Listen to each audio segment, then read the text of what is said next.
What is the goal of trying to become a millionaire or billionaire in today's society? Because there's obviously a certain impetus for this, considering there's this exponential wealth gap where there's this little tiny minority of people who are holding nearly half the wealth in the United States. So, for most people, the ideal is something along the lines of never working another day in their life, living close to the beach, living in a house large enough to accommodate dozens of people, and having that all for yourself. It's a very sort of individualistic, I don't need anyone, I don't want to do anything sort of ideal that is trying to be achieved.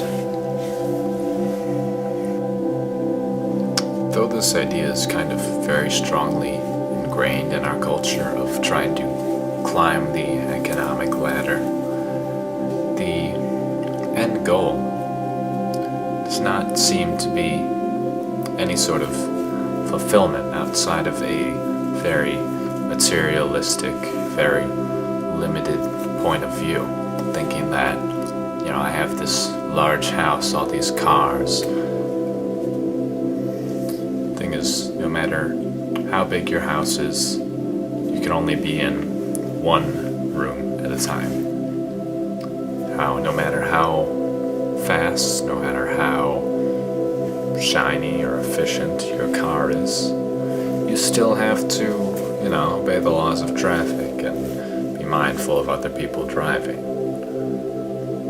There's sort of a diminishing return here then on the amount of satisfaction one can derive from simply the acquisition of money and resources. When people think of the happier moments of their life, it really does not seem to have much of anything to do with how big their house is. Things like that can sort of add to an experience, but unless you actually bring in other people, unless you actually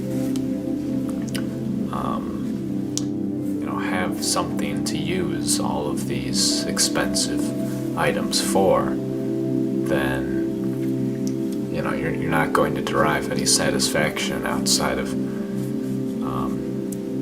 this novelty burst of purchasing something new, this sort of addictive necessity of wanting to use your money just to use it, or have the money just to have it. So while everyone seems to talk about not having enough money, no one really seems to talk about being satisfied with wherever you are economically. A lot of people are in bad economic situation, and a lot of people are, or very few people rather, are in this upper echelon of the economy. And instead of thinking about how much money can I gain, how much of a large house can I have,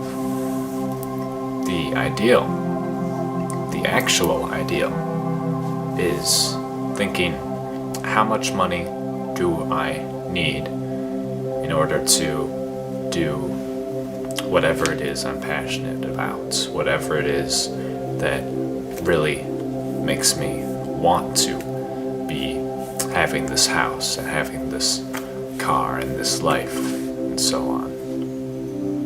And that varies, of course, for every individual. So there shouldn't be this sort of carrot on a stick mentality. Everyone's, totally out for themselves, because you can't be totally out for yourself. Your happiness is totally dependent on all the other people in society.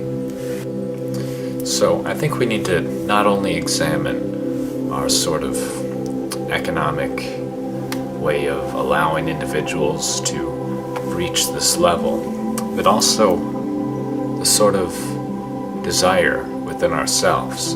And is this an authentic desire, or is this just something that is sort of made up, a construct that is created by the society because that is sort of how it is allowed to continue functioning?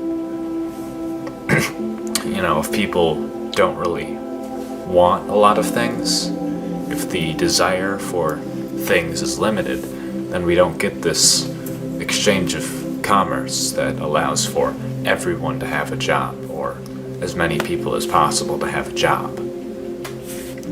The society is completely dependent on this idea that everyone is trying to climb and achieve some sort of higher economic standard for themselves.